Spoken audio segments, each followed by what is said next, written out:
Oke, Assalamualaikum warahmatullahi wabarakatuh. Jadi, Waalaikumsalam eh, warahmatullahi wabarakatuh. di kelompok kami saat ini akan menjelaskan tentang proses dan treat, mutual exclusion, dan juga penjadwalan CPU. Boleh dilanjut baca oleh Mas Yofi. Kita di sini menjelaskan dulu pendahuluan. Apa sih pendahuluan untuk presentasi kita dengan tujuan mempresentasikan ini? Yaitu kita dengan memahami konsep dasar proses dan treat, menjelaskan pentingnya mutual exclusion dan sistem operasi. Dan yang ketiga, mempelajari algoritma penjadwalan dan perhitungan kinerja CPU. Ada referensinya, yaitu sistem operasi dan inti pengolahan perangkat lunak. Dan perangkat keras. Pemahaman yang baik tentang proses, sinkronisasi, dan penjadwalan meningkatkan efisiensi sistem. Oke, lanjut Bang Rizky. Nah, seperti itu, dan kita akan menjelaskan pengertian proses dan rate.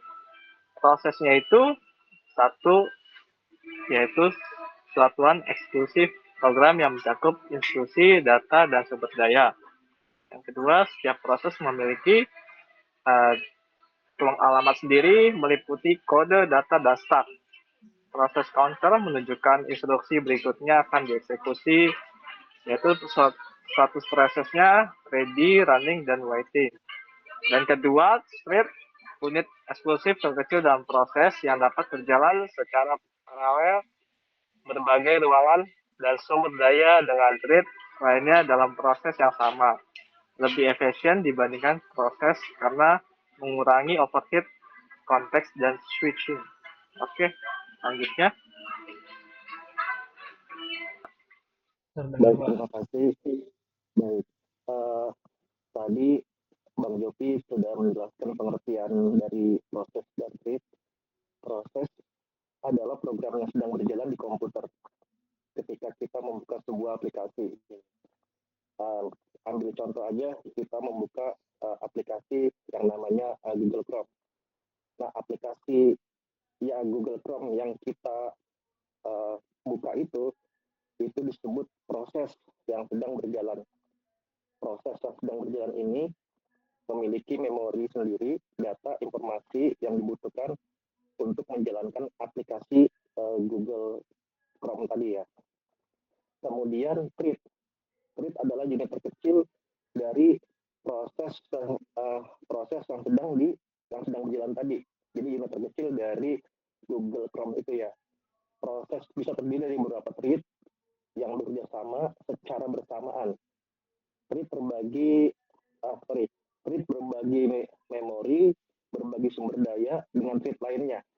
Contohnya mungkin teman-teman pernah membuka ketika kita membuka aplikasi yang namanya Google Chrome. Kemudian kita membuka beberapa tab. Nah, aplikasi apa tadi prosesnya tadi Google Chrome, aplikasi Google Chrome, sementara treatnya adalah tab-tab yang terbuka di dalam Google Chrome tadi.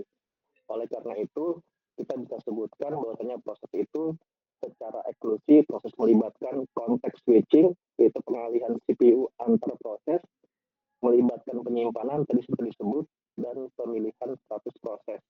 Yang kedua, isolasi memori. Setiap proses memiliki ruang memori terpisah untuk mencegah interferensi. Kemudian treat mempermudah multitasking dalam proses tadi ya, ketika beberapa tab dibuka itu kan kita kerja multitasking. Yang mungkin tab pertama kita buka WA web, tab yang berikutnya mungkin kita buka YouTube. Itu kan kita bekerja secara multitasking. Treat juga cocok untuk aplikasi seperti pengolahan data paralel server dengan banyak koneksi.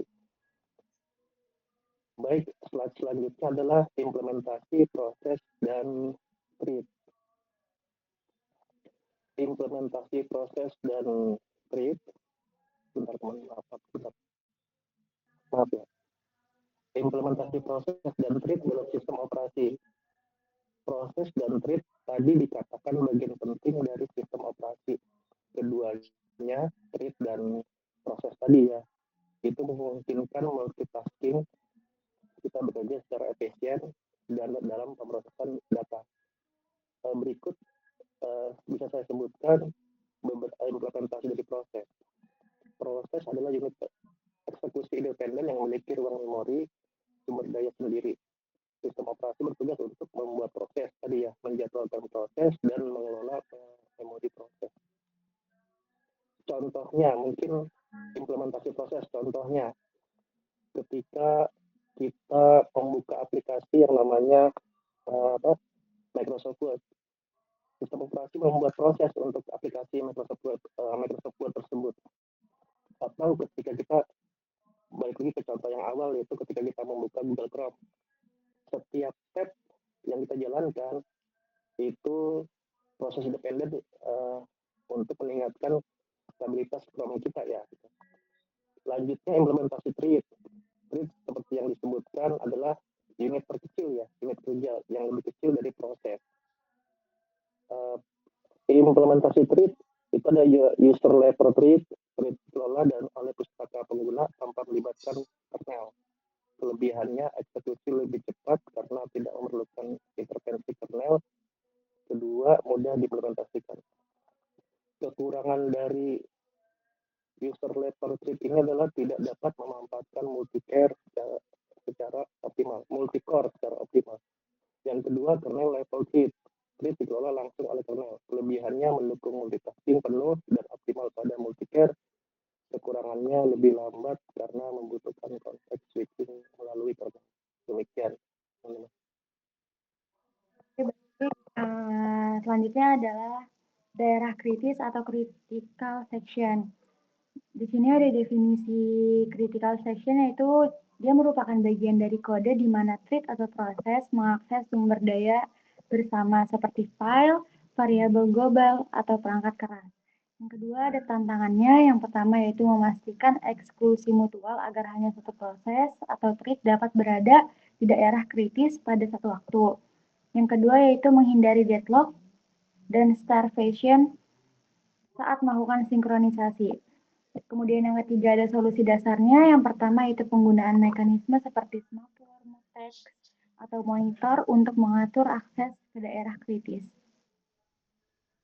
Selanjutnya ada mutual exclusion dan pendekatan. Untuk menghindari kondisi pacu dan memastikan eksklusi mutual, berbagai mekanisme sinkronisasi telah dikembangkan. Nah, berikut adalah pendekatan-pendekatan yang paling umum. Yang pertama itu semapur. Di sini ada pengertian semapur. Semapur adalah struktur data yang digunakan untuk mengatur akses ke sumber daya bersama melalui nilai integer. Kemudian ada operasi utamanya yaitu wait, itu mengurangi nilai semapur. Jika nilainya kurang dari 0, proses akan masuk ke antrian menunggu.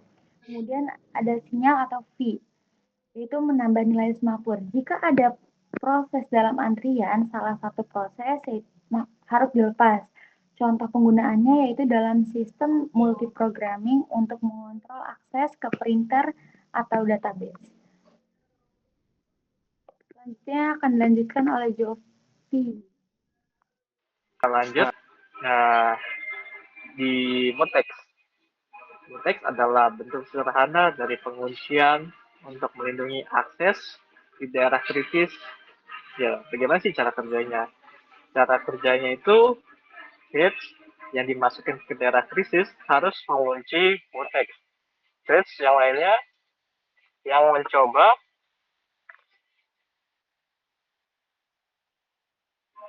mencoba mengakses daerah tersebut akan terkunci sehingga mutex dilepaskan. Dia itu mempunyai kelebihan. Kelebihannya implementasinya sangat mudah dan cocok untuk satu sumber daya. Dan ketiga ada monitor. Monitor itu apa? Ya, monitor itu suatu data tingkat tinggi yang menggabungkan data dan prosedur sinkronisasi. Dia itu juga mempunyai keunggulan. Keunggulannya itu memastikan bahwa hanya satu thread dapat menjalankan prosedur dalam monitor pada satu waktu, dilengkapi dengan variabel kondisi untuk mengolah proses menunggu. Oke, lanjut Bang Rifki. Nah, di sini ada penjadwalan CPU. Penjadwalan CPU merupakan elemen penting dalam sistem operasi untuk memastikan distribusi waktu CPU yang adil dan efisien.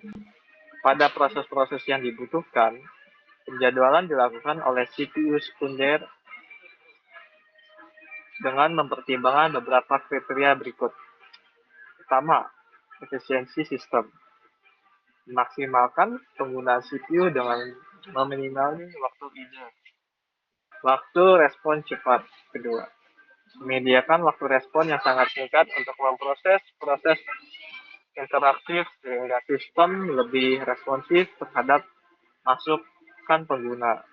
Yang ketiga, keadilan dalam eksekusi.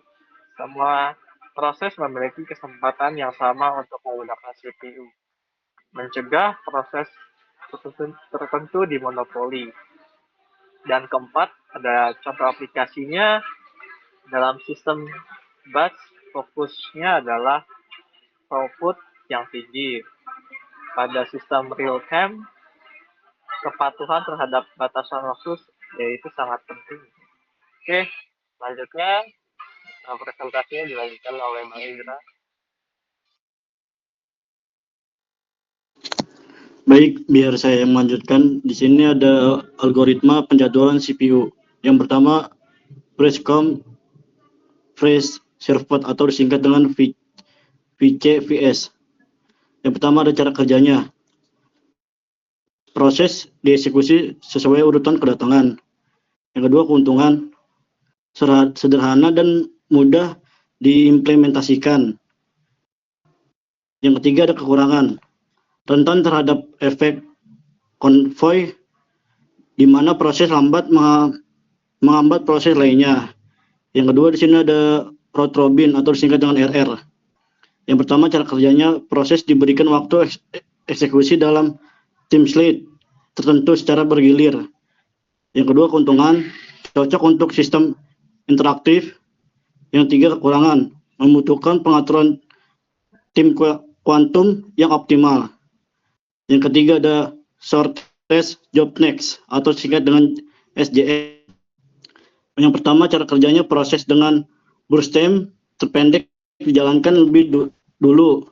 Yang kedua keuntungan, meminimalkan waktu tunggu. Yang ketiga kekurangan, membutuhkan estimasi burst time yang akurat. Dan sini ada perhitungan kinerja CPU.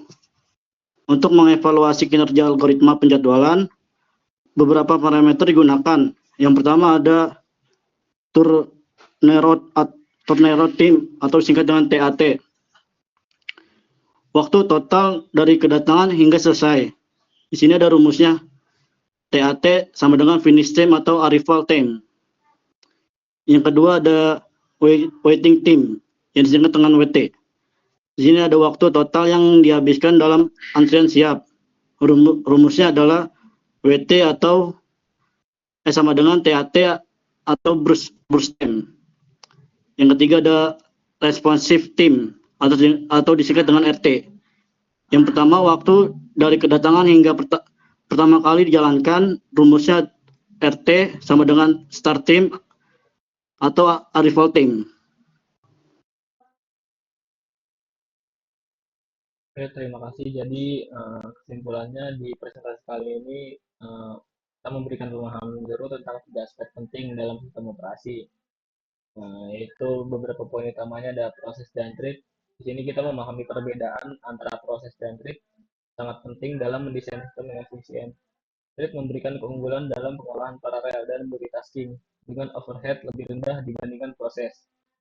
Yang kedua ada mutual exclusion.